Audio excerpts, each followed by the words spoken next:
When it comes to Marxism, few things trip people up as much as dialectical materialism does. It's an idea that so many Marxists struggle with, even those that are incredibly well read. I don't think this is because dialectics is so hard to understand. I think it stems from two things. Number one, dialectics is an idea that challenges the very way of thinking that we are accustomed to.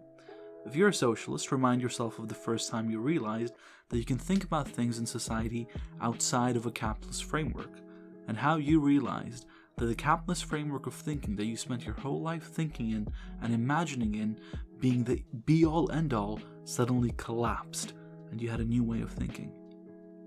That's what dialectics does to the way you approach the world as well.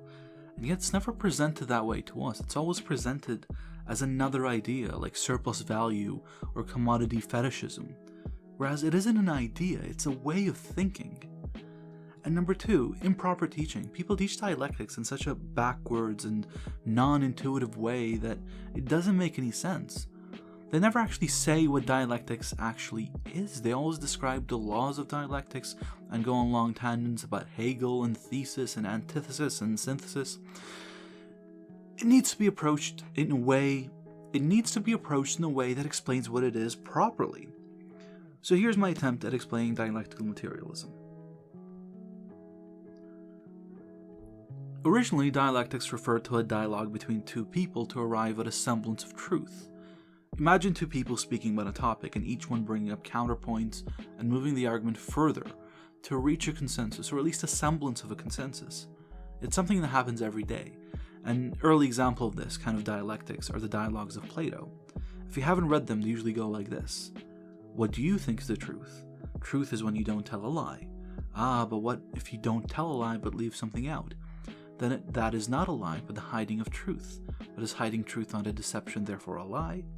Then the truth is a lack of deception, and so on and so forth. This is an early form of dialectics. It isn't the dialectic we usually talk about. Dialectics in the modern philosophical sense was the product of the deranged mind of George Wilhelm Friedrich Hegel. Condensed into a simple form, it's the idea that there exists for every idea a thesis and an antithesis, and when those come together they form a synthesis, which is the completion of a dialectic between them. So before we were talking about a dialogue between two people, now we're talking about a dialogue between two things to reach a third state. So an example would be water, the thesis, being brought close to a fire, the antithesis, and that brings about steam. Now Hegel didn't use those terms, but they're a way to understand Hegelian dialectics on a surface level, and usually people use those terms when talking about Hegelian dialectics like that. Hegel used this dialectic to attempt to understand the universe and how change occurred within it. He saw everything in the world as being explainable by his dialectic. Hegel's dialectic was called dialectical idealism, because it was his opinion that it was human ideas and thoughts that formed the basis of change in the world, thus idealism. So Hegelian dialectics can be understood as human ideas forming the basis of change. Finally, we can discuss dialectical materialism. Marx adopted Hegel's dialectics and flipped it on its head. He said, no, ideas don't form the basis of the universe and the basis of change. Matter does. The material reality of the world forms the basis of the universe, and that is what drives change in society and the world at large. This is the main insight that drives Marxist ideas and view of the world, the idea that it is matter that forms the basis of the world, and to change the world, you need to look at the material reality of the world and change that. The change within the material reality is brought on by contradictions. The contradiction in the heat of the fire and the cool of the water is resolved by one overpowering the other. Either the water boils and thus changes form to steam, or the fire gets put out and changes into nothingness. Dialectical materialism is the idea that in our society, everything exists in contradiction, with a basis in matter, and by resolving the contradiction we get tangible changes in the world. Don't worry if you haven't grasped this yet, we'll examine a lot further going on, but just as an example, Marx would say the main contradiction in capitalist society is a contradiction between the capitalist and the working class.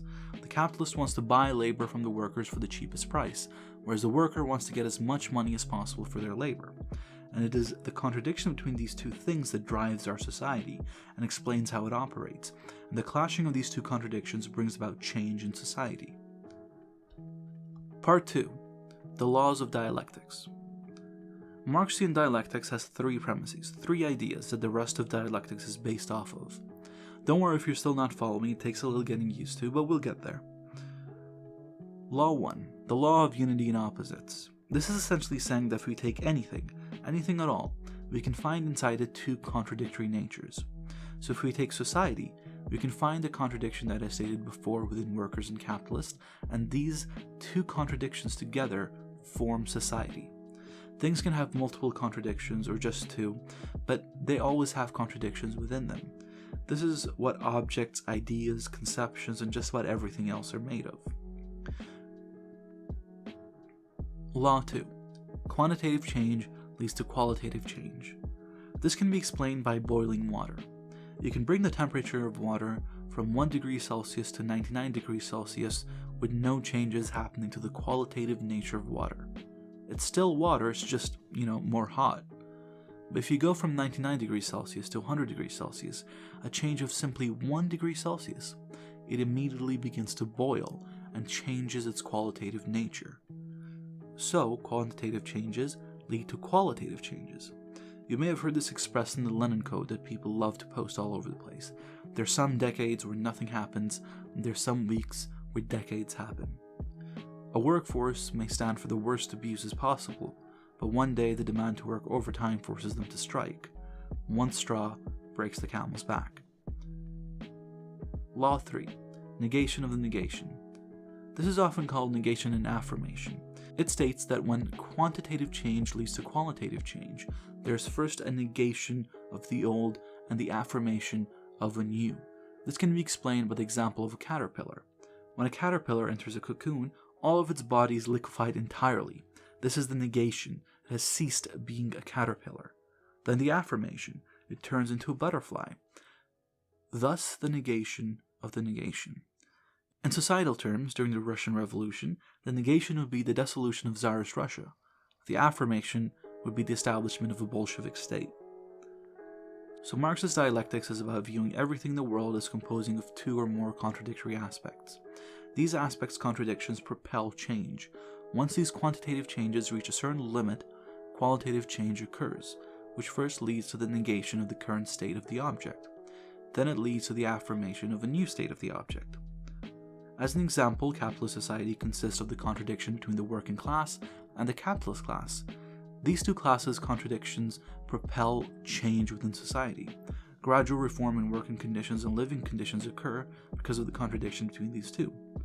Once these reforms are no longer enough and the contradictions between the two is aggravated by one too many despotic actions, the working class, if organized, deposes the capitalist order of society, thus negating it, and then they affirm their own worker state. That is dialectical materialism. Part 3. What makes dialectics different? I said in the beginning that dialectics is an idea that challenges the very way of thinking that we are accustomed to. So far you're probably thinking, so what? They're two things in contradiction that bring out tangible changes. What's so revolutionary about thinking like that? Well, dialectics isn't just one Marxist idea. It is the Marxist idea. To think like a Marxist, you approach things on terms of dialectics. All other Marxist ideas stem from dialectical materialism. Dialectical materialism stands in opposition to our normal way of thinking. We usually think in terms of metaphysics, or some derivation of it, or something close to it. When we talk about things, we tend to use definitions and rigid ideas. We think of Rome as an empire in the same way that Britain was an empire. We think that things are fixed and certain. A pen, for example, has always been a pen. The pens that Shakespeare used are pens in the same way that our ballpoints are pens. Capitalism in the 18th century is the same as capitalism now, because empires, pens, capitalism are all these rigidly defined ideas that are only given different forms but are in essence the same thing. This is how we usually think. Dialectics says that is all wrong. Dialectics says everything's in constant motion and in constant flux. Things and ideas are propelled forward by their contradictions and change not only form, but content. Rome was not an empire the same way Britain was. Rome's empire was a policy. Britain's empire was a system. Shakespeare used a pen that was a feather dipped in ink. Biros are a completely different concept. Capitalism in the 18th century was defined by the export of commodities. It came to be defined by the export of capital. Dialectics is a completely different way of thinking that replaces the metaphysical way we are trained to think. You should see everything as being in flux, changing form and content to become new things that work in new ways that have different contradictions, not as stagnant, rigidly defined, immortal ideas and concepts. And dialectics isn't useless, it underpins the entire current of Marxist thought and gives us the tools to understand how to progress further, and gives us something to base our tactics off of. Let's take a very simple example: settler colonialism. There is often a tendency to call the modern-day United States a settler colonial state. From a metaphysical perspective, of course it is, as it was founded as a settler colonial state, so that is fixed in definition and is all it can ever be. Because from a metaphysical perspective, settler colonialism is a set thing. If you started off engaging in it, you are a settler colonial state because that is your core essence. Whereas dialectics rejects the idea of a core essence that is fixed and cannot be changed. From a dialectical materialist perspective, in the mainland United States, the US isn't a settler colonial state. Why? Because if we take settler colonialism from a dialectical perspective, it is a dialectical process where the two main aspects of its contradiction are the settler's desire to replace the native's relations of production with the settler's own relations of production forcefully, and the native's desire to stop that from happening. And upon the establishing of the settler's relations of production and the seizure of the native's land, the contradictions get pushed into a qualitative change, whereupon the new state of society is the creation of a landless proletariat from the former settlers and natives, and the creation of a capitalist ruling class over them both. Thus the transformation is complete, the nature of society has changed from a settler colonial system to a capitalist system which has its own contradictions and its own process that has to reach completion.